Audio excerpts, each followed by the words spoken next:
Je vous invite à vous lever. Je vais lire un passage dans le livre du prophète Jérémie, au chapitre 29.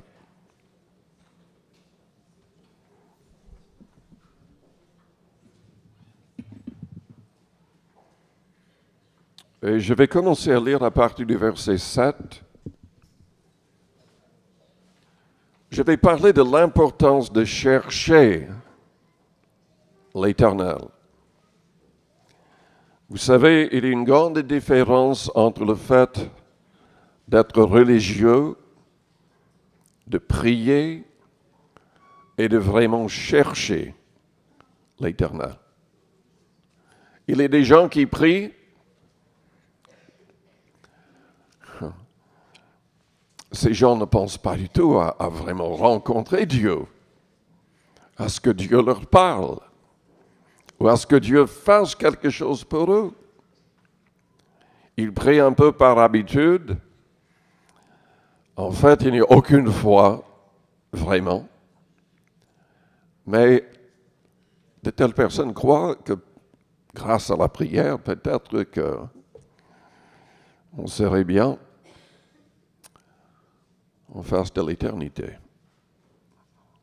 Mais Dieu veut qu'on le cherche et qu'on le trouve, qu'on ait une relation réelle et profonde. Il veut que nous marchions avec lui, comme les prophètes, comme les apôtres, comme les premiers chrétiens. Amen. Lisons donc dans Jérémie, chapitre 29, au verset 7. « Recherchez le bien de la ville où je vous ai amené en captivité, et priez l'Éternel en sa faveur, parce que votre bonheur dépend du sien. » Comprenons le contexte. Les Israélites étaient en captivité. Dieu l'avait permis à cause de leur péché, à cause de leur désobéissance. Mais Dieu se manifeste à Israël quand même. Vous savez, la Bible dit que Dieu désire que tous arrivent à la repentance. Il voudrait sauver tous les hommes. Mais il ne sauvera personne qui ne passe pas par une pleine repentance. Un changement de vie et de mentalité totale. Mais dans le contexte de leur captivité, Dieu demande qu'ils prient pour le bonheur de la ville.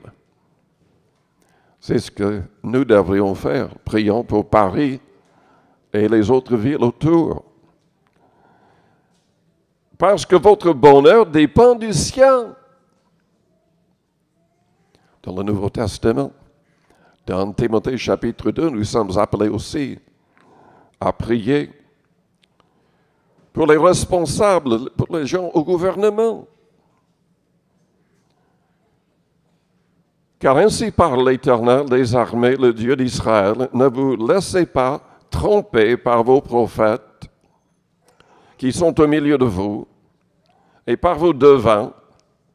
N'écoutez pas vos songeurs dont vous provoquez les songes, car c'est le mensonge qu'ils vous prophétisent en mon nom. Je ne les ai point envoyés, dit l'Éternel. Il y avait beaucoup de faux prophètes dans le contexte d'Israël, prophétisant la délivrance, que Dieu allait les délivrer de leur captivité. Et c'était faux. Dieu avait un plan précis qu'il a révélé à Jérémie dans les passages après.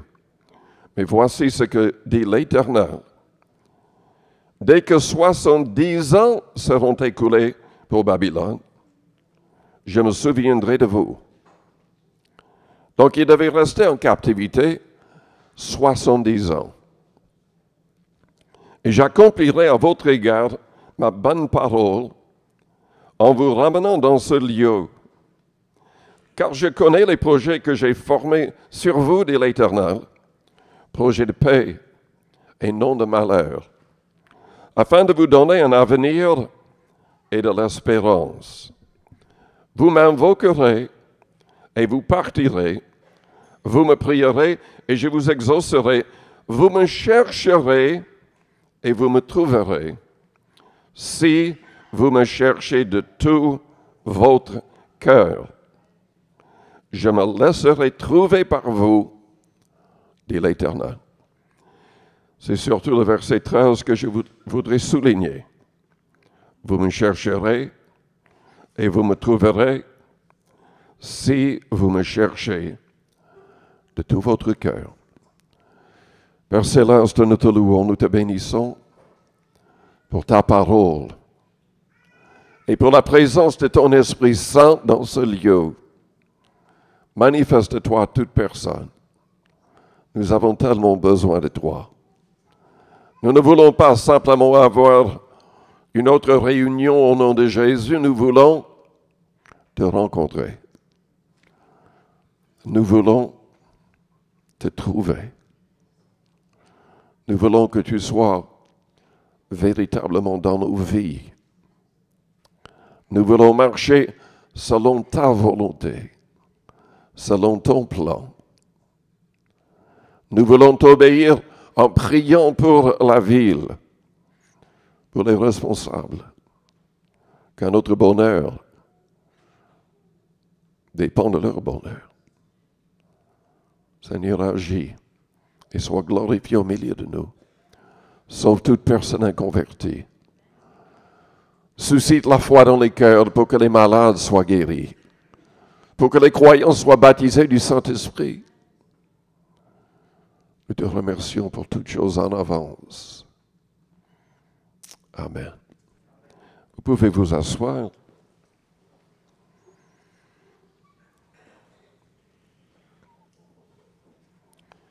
Vous me chercherez et vous me trouverez si vous me cherchez de tout votre cœur. Pour trouver Dieu, on doit être sérieux. Je vous ai parlé de l'histoire du pasteur Loré, un homme qui était en prison avant de se convertir. Il n'avait jamais lu la Bible, mais quelqu'un lui a laissé une Bible. Personne ne lui avait jamais parlé du Seigneur. Il ne connaissait pas le plan du salut, il ne connaissait rien. Mais il avait le temps en prison pour lire. Et il a lu la Bible plusieurs fois. Il s'est rendu compte qu'il n'avait pas besoin uniquement de pardon, mais de délivrance. Il était rempli de démons.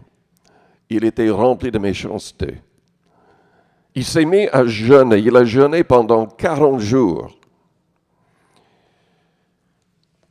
À la fin, Dieu l'a transformé complètement, l'a délivré de ses démons. Quand il est parti de prison, il s'est préparé. Il est entré dans le ministère et jusqu'à la fin de sa vie, il prêchait quelque part chaque jour de l'année. Chaque jour. Et le Seigneur a béni son ministère. Il a cherché Dieu avec tout son cœur. C'est ce que Dieu désire. Je l'ai dit déjà, mais je vais le répéter, il y a une grande différence entre le fait de prier et de chercher. Il y a des gens qui prient, ne pensant même pas à trouver vraiment Dieu. Il y a même parmi les chrétiens des gens incrédules, comme le frère qui a prêché ce matin l'a souligné dans Acte 12. L'Église passait une nuit en prière pour la délivrance de Pierre. Jacques s'est fait tuer par Hérode. Hérode a fait emprisonner Pierre, pensant faire la même chose. Et l'Église prie toute la nuit. Un ange est envoyé, ouvre la porte, Pierre s'échappe, il arrive à la maison, ils sont en train de prier. il frappe à la porte et la personne à l'intérieur n'ouvre pas. Les autres disent, mais vous êtes folle ou quoi? C'est pas Pierre, Pierre est en prison. C'est son ange, c'est quelqu'un d'autre. La personne n'avait même pas le bon sens d'ouvrir la porte. Mais c'était bien Pierre. Mais c'était une église qui priait, qui passait toute une nuit en prière, mais qui ne croyait pas vraiment que Dieu allait agir. Dieu nous invite à chercher sa face, non pas uniquement pour quelque chose de précis, mais de chercher sa face toute notre vie. Vous remarquerez, lisant dans l'Ancien Testament, que les gens qui étaient les plus bénis continuaient à chercher Dieu. Il y a des gens qui ne comprennent pas le principe. Ils croient qu'ils ont déjà trouvé Dieu, ils sont convertis, ils ont fait l'expérience de la Pentecôte, ils ont parlé en langue. Mais Dieu désire que nous ayons une relation avec lui très profonde chaque jour. Et pour cela, nous devons chercher sa face et son plan.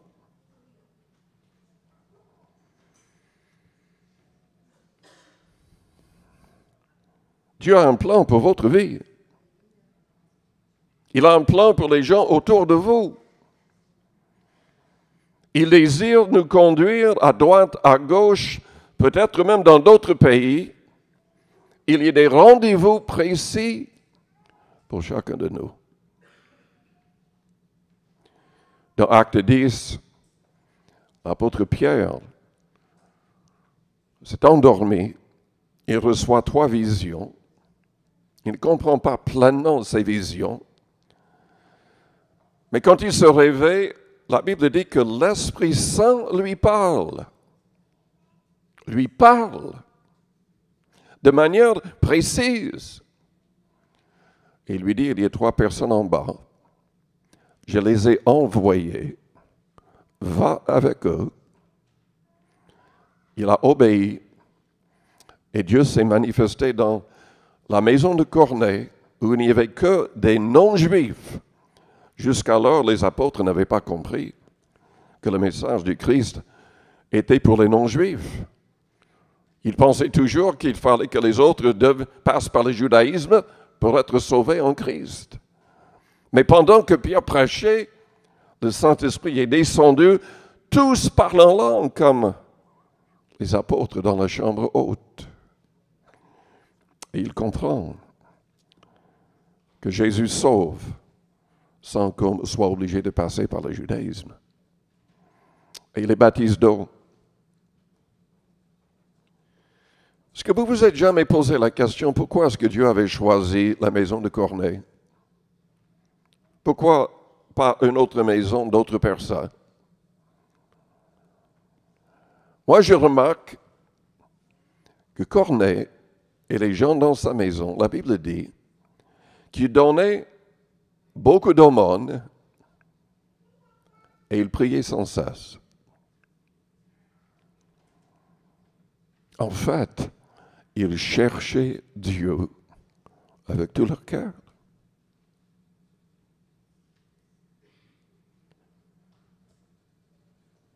Nous devrions rechercher Dieu tout au long de notre vie.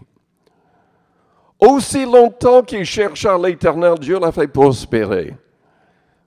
C'est répété plusieurs fois dans l'Ancien Testament concernant différents hommes de Dieu. Quand ils ont cessé de chercher,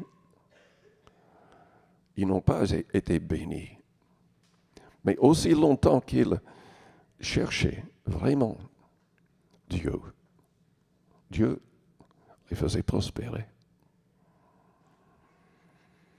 Nous devrions chercher à être revêtus de la personnalité et des qualités du Christ. Nous devrions chercher vraiment à connaître Christ. La Bible dit que Dieu cherche partout sur notre planète pour des hommes, des femmes qui ont le cœur tout entier à lui. Est-ce que vous avez un cœur qui est tout entier à l'Éternel? Vous voulez simplement accomplir sa volonté. Vous voulez simplement connaître son plan pour votre vie. Vous comprenez que son plan est le meilleur plan pour la vie et pour l'éternité. Et vous cherchez ce plan-là. Est-ce que vous étiez là quand j'ai parlé de comment Dieu nous avait appelés à venir en France? Je n'avais que 14 ans quand Oswald J. Smith a prêché chez nous dans notre église à Détroit. Oswald J. Smith était pasteur d'une église de plus de 5000 personnes dans les années 40 et 50. Il avait envoyé plus de missionnaires que n'importe quel autre pasteur et église. 400 personnes sont parties de leur église locale pour devenir missionnaires. Et cette église avait donné plus d'argent que n'importe quelle autre église dans le monde pour soutenir les missionnaires. C'était dans les millions. Et à cette époque-là, c'était vraiment extrême. Il a prêché et son message a touché mon cœur. Tellement que je ne pouvais pas dormir, je ne pouvais pas être content avec ma vie de chrétien.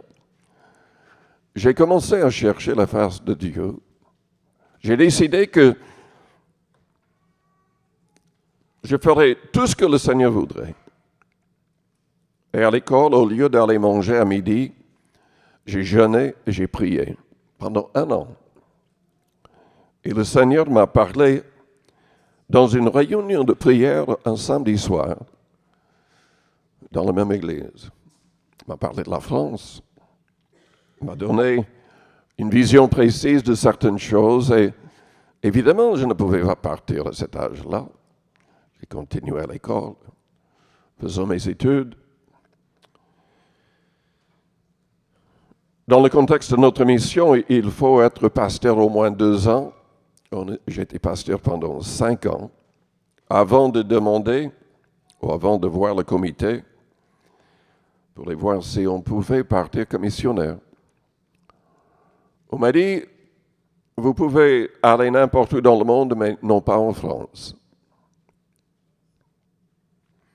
Nous sommes allés quand même parler avec le comité, et on était surpris parce que le comité tous étaient d'accord pour nous envoyer. Parce qu'avant de les voir, il y avait une sœur en Christ par le nom de Madame Kaufsman, juive, convertie, qui travaillait à Jérusalem avec son mari, qui était missionnaire. Je ne sais pas pourquoi elle était à Springfield, mais elle avait un rendez-vous avec Dieu pour elle-même et pour nous. Parce qu'un après-midi, elle nous a vus de loin. Elle était avec un de nos responsables. Et il lui a dit, est-ce que vous voyez ce couple-là, Je ne les connais pas. Mais Dieu vient de me dire que ce couple va travailler à Paris. Nous avons rencontré cette personne après. Mais je n'ai pas posé beaucoup de questions. C'était en venant en France que j'ai appris plus de choses sur elle et son mari. En fait, elle avait été membre de l'autre église ADD qui est dans le 15e. Le Seigneur l'a préservée pendant la Deuxième Guerre mondiale et elle et son mari sont partis en Israël, travailler là-bas. Vous savez, Dieu veut nous parler. il veut nous guider. Il a un plan pour chacun de nous. Et c'est un plan magnifique qui concerne beaucoup d'âmes. Parce que Dieu désire sauver des âmes au travers de vous et de moi. Il désire parler au travers de vous et de moi pour aider les autres, non pas à avoir simplement une religion, mais une relation réelle avec le Seigneur. Que chacun saisisse véritablement la vie éternelle. Est-ce que vous avez un cœur qui est tout entier à l'éternel? Je vous ai déjà posé cette question. Dans Colossiens chapitre 3, au verset 1er, la Bible dit, « Si donc vous êtes ressuscités avec Christ, cherchez les choses d'en haut, où Christ est assis à la droite de Dieu. Affectionnez-vous aux choses d'en haut et non à celles qui sont sur la terre. Car vous êtes morts et votre vie est cachée avec Christ en Dieu. Quand Christ, votre vie, paraîtra, alors vous paraîtrez aussi avec lui dans la gloire.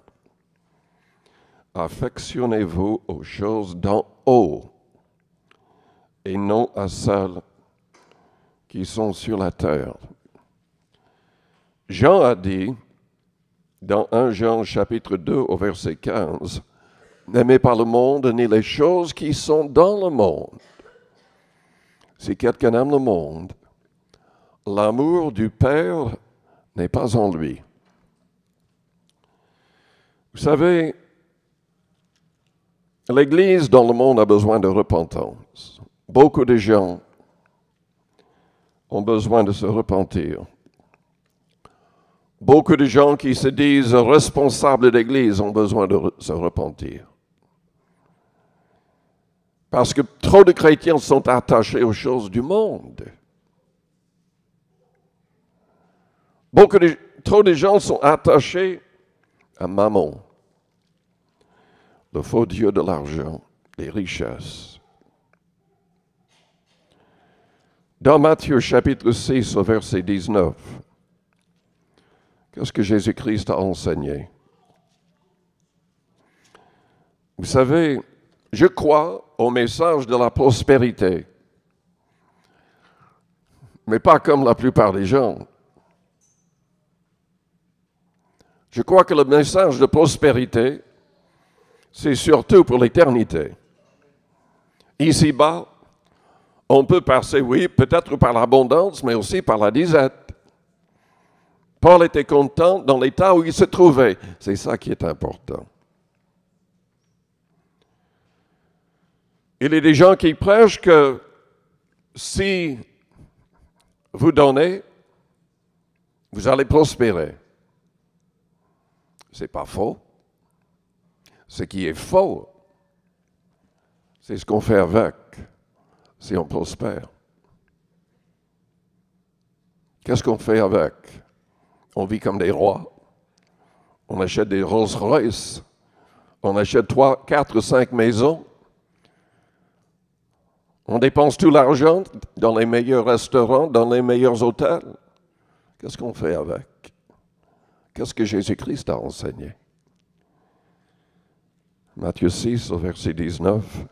« Ne vous amassez pas des trésors sur la terre, où la teigne et la rouille détruisent et où les voleurs percent et dérobent, mais amassez-vous des trésors dans le ciel, où la teigne et la rouille ne détruisent point, et où les voleurs ne percent ni ne dérobent.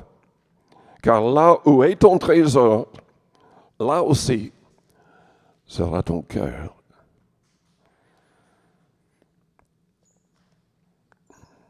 Vous savez, on lit mal la Bible très souvent. Il ne s'agit pas là de quelque chose de facultatif. Il ne s'agit pas simplement du souhait du Seigneur. Il s'agit d'un commandement. Les richesses que les gens s'amassent sur terre seront un témoignage contre eux au jour du jugement. Est-ce que vous vous rendez compte de cela? Quand on donne pour aider les gens dans le besoin, quand on donne pour que l'Évangile soit annoncé, c'est gardé dans le ciel comme une récompense éternelle. C'est ça, la prospérité.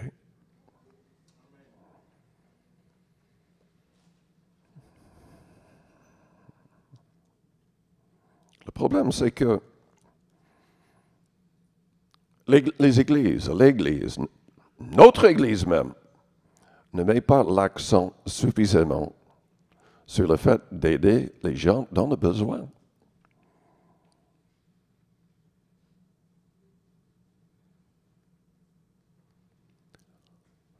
Je ne vais pas vous donner toute la liste, mais il y a des promesses magnifiques envers les gens qui aident les autres. Et comme je l'ai déjà dit, Corneille a été choisi avec les gens dans sa maison. Pourquoi? Parce qu'il donnait beaucoup d'aumônes. Vous savez, il y a beaucoup de gens qui ne comprennent pas le vrai message de la Bible, qui mélangent les choses. Des gens qui ne croient pas au principe de la dîme. Moi, je crois fermement au principe de la dîme. La dîme qui est de la nouvelle alliance et non pas de l'ancienne alliance. Le fait de donner 10% de nos biens au Seigneur. J'y crois fermement. Et je peux même le prouver d'une manière irréfutable. Mais je vais garder ça pour un autre message. Jésus condamnait les pharisiens. Souvent, les gens utilisent cela en disant, mais il parlait contre la dîme. Jésus n'a jamais parlé contre la dîme. Il a confirmé l'importance de la dîme. Mais qu'est-ce qu'il a dit contre les pharisiens qui étaient religieux, qui donnaient la dîme de tout, qui jeûnaient 2 fois par semaine? Qu'est-ce qu'il leur a dit? Il a dit, mais vous donnez la dîme de tout, même des choses dans votre jardin. Mais vous négligez l'amour de Dieu et la justice de Dieu. Et vous ne donnez pas des aumônes aux pauvres.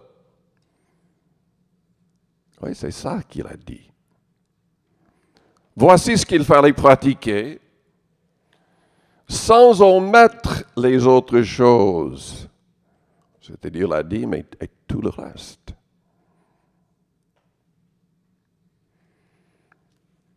Dieu désire qu'on s'occupe des gens dans le besoin et qu'on ne pense pas simplement à notre bien-être. Si le Seigneur nous délivrait de cette idée de nous amasser des choses sur terre, on aurait assez d'argent pour aider les autres. Nous gaspillons énormément d'argent, en général.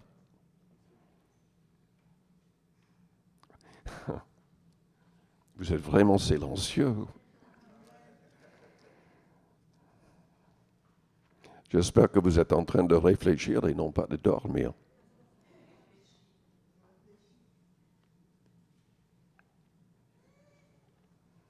Est-ce qu'on a un cœur tout entier à l'Éternel? Quand notre cœur est tout entier à l'Éternel, nous allons voir les choses comme Dieu les voit. On va être touché par la souffrance des autres, par la misère des autres. Et on va aider. On ne va pas être égoïste, cupide ou avare.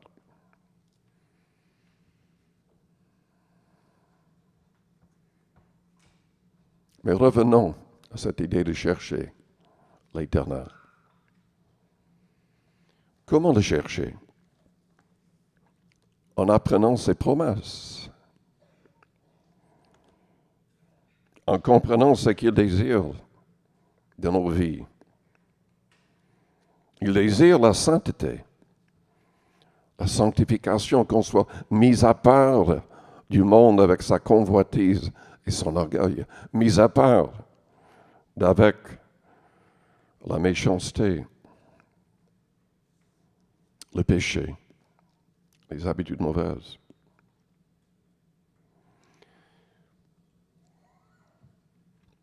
Dieu désire que nous puissions croire. Sans la foi, il est impossible de lui être agréable. Car celui qui s'approche de Dieu doit croire qu'il existe et qu'il est le rémunérateur de ceux qui le cherchent. Vous ne pouvez pas chercher Dieu si vous n'avez pas la foi. En tout cas, vous ne le trouverez pas. Et vous ne serez jamais bénis. Vous voulez la guérison divine, vous voulez recevoir la plénitude de l'esprit, tout est lié à la foi. Et parfois, nous devons nous rappeler cela. Même souvent. Par exemple, dans le psaume 103, David, poussé par le Saint-Esprit, chantait. Il disait, « Mon âme bénit l'Éternel. Que tout ce qui est en moi bénisse son saint nom. Mon âme bénit l'Éternel et n'oublie aucun de ses bienfaits. » Quelqu'un m'a posé la question tout à l'heure. Ça fait des années que je cherche le baptême du Saint-Esprit. Je ne comprends pas pourquoi je ne le reçois pas. Qu'il s'agisse de recevoir la plénitude de l'Esprit ou la guérison divine ou n'importe quelle bénédiction, c'est lié à une persévérance dans la louange et dans la foi. Qu'est-ce que David faisait? Il parlait à son âme. Mon âme bénit l'Éternel. Que tout ce qui est en moi bénisse son saint nom. Mon âme bénit l'Éternel. N'oublie aucun de ses bienfaits. C'est lui qui pardonne toutes tes iniquités, qui guérit toutes tes maladies. C'est lui qui délivre ta vie de la fosse, qui te couronne de bonté et de miséricorde. C'est lui qui rassasie de bien ta vieillesse, qui te fait rajeunir comme l'aigle. Ce sont des promesses qui sont réelles et qui s'accompliront si on loue avec tout notre être, si on croit avec tout notre cœur.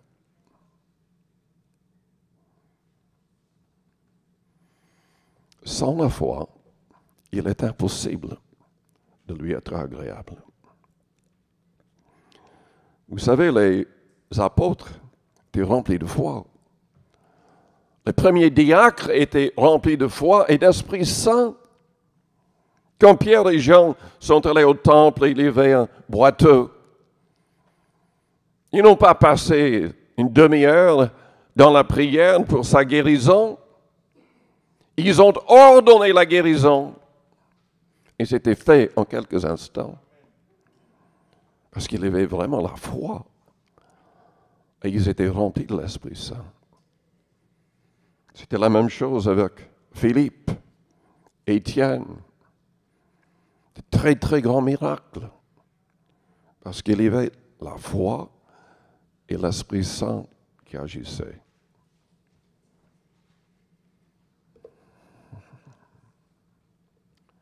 Vous me chercherez, vous me trouverez si vous me cherchez de tout votre cœur. Je pense à un homme dans l'Ancien Testament qui avait son cœur tout entier à l'Éternel. Caleb. Avec Josué, Caleb est revenu, il était parmi les espions qui sont entrés en Canaan, la terre promise. Caleb et Josué sont revenus avec un bon rapport. Tous les autres disaient, mais Dieu nous a amenés ici pour nous faire mourir. Les villes sont trop fortifiées, il y a des géants. Ah oui, il y a de bonnes choses, mais on ne va jamais pouvoir manger de ces choses avec de tels obstacles, de l'incrédulité, des paroles d'incrédulité, des paroles contre les promesses de Dieu. Et ces paroles négatives ont poussé le peuple à vouloir lapider Moïse et Aaron. Dieu a dit, bon, à cause de vos paroles, vous mourrez dans le désert. Toute cette génération mourra dans le désert. Il n'y aura que les enfants qui entreront dans la terre promise et mes serviteurs, Josué et Caleb. Pendant plus de 40 ans, Josué et Caleb étaient obligés de voir les gens de leur génération disparaître, mourant dans le désert. Caleb n'a jamais parlé de manière négative. Tout au long de cette épreuve, son cœur était tout entier à l'Éternel. Quand ils sont entrés, la première chose qu'il a dit à Josué, mais maintenant donne-moi la permission, je veux prendre possession de ma montagne. Parce que tu avais dit, vous allez recevoir un héritage, tous les endroits que vous avez foulés aux pieds. Et en fait, il avait décidé qu'il voulait une certaine montagne. Et c'était dans cette montagne qu'il y avait les grands géants. Il avait 85 ans. Il lui a dit, donne-moi cette montagne. Dieu a un plan pour votre vie. Il y aura des montagnes de difficultés dans votre vie. Soit vous allez passer toute votre vie restant dans la vallée, où vous allez utiliser votre foi, vous allez croire en Dieu, vous allez persévérer dans la louange et la prière, et vous allez prendre possession de votre montagne. Dieu veut nous bénir. Il veut nous sauver. Il veut surtout qu'on suive Jésus-Christ. Suivez-moi et je vous ferai pécheurs d'hommes. Le grand plan, selon Jean 15, c'est que nous puissions porter beaucoup de fruits. Que nous soyons des gagnants d'âme. Que nous soyons des modèles d'amour, de pureté, de sainteté, et que notre monde soit bouleversé, changé grâce à l'action du Seigneur au travers de nous. Peut-être que vous êtes là et vous n'êtes même pas converti. Dieu peut changer votre cœur, votre vie en quelques instants. Il peut vous donner la vie éternelle en quelques instants. Si vous le voulez, si vous croyez, je vous invite à fermer vos yeux, à courber vos fronts, avec les yeux fermés, les fronts courbés. Je vous demande d'être honnête avec vous-même. Est-ce que vous avez demandé que Jésus-Christ soit le Seigneur, le Maître de chaque détail de votre vie? Est-ce que vous avez décidé de renoncer à vous-même, à l'égoïsme, à l'orgueil? Est-ce que vous avez décidé d'abandonner tout péché, tout ce qui est malsain, tout ce qui est contre la volonté de Dieu? C'est la seule manière de sauver votre âme. Une repentance totale est indispensable. Indispensable. Mais nous ne sommes pas seuls pour abandonner les péchés et les habitudes mauvaises. Dieu nous donne son esprit, il est là pour nous aider. Il est là pour nous aider à être plus que vainqueurs. pendant que les yeux restent fermés dans un premier temps,